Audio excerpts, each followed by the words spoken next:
در بسته بگم دل شکسته من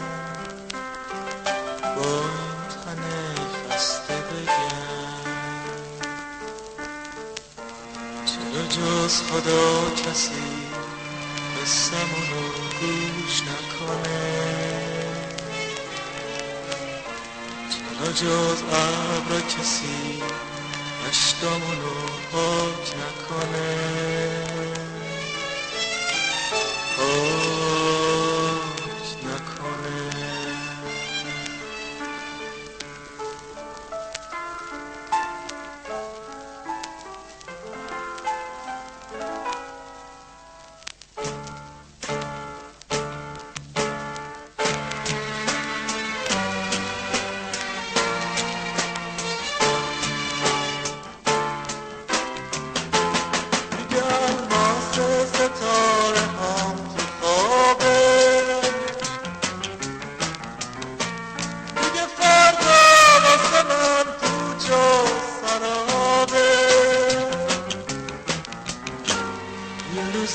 خوب و قشنگ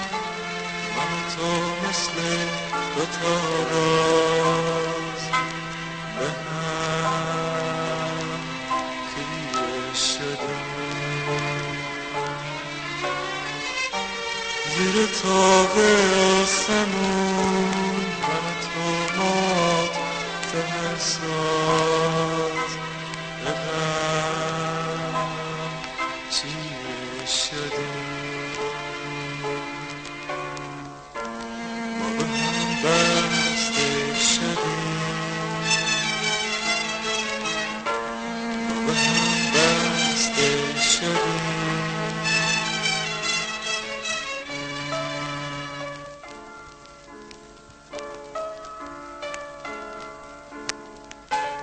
شبا تا به سحر قصه تو رویای من بود عکس تو موقع نمازم روی تو قبله من بود ولی توفان بلا همشو ازم گرفت گل فریاد لبام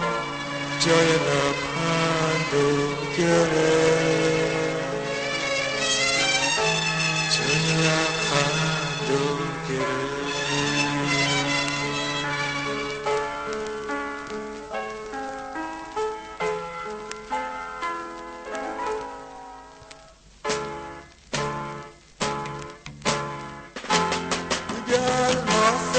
ستاره ها تو خوابه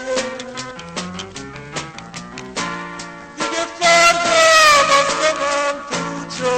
سرابه واسه این که زمونه عشقا به ابرا برده بود جای دل سنگ ترازو تو سینه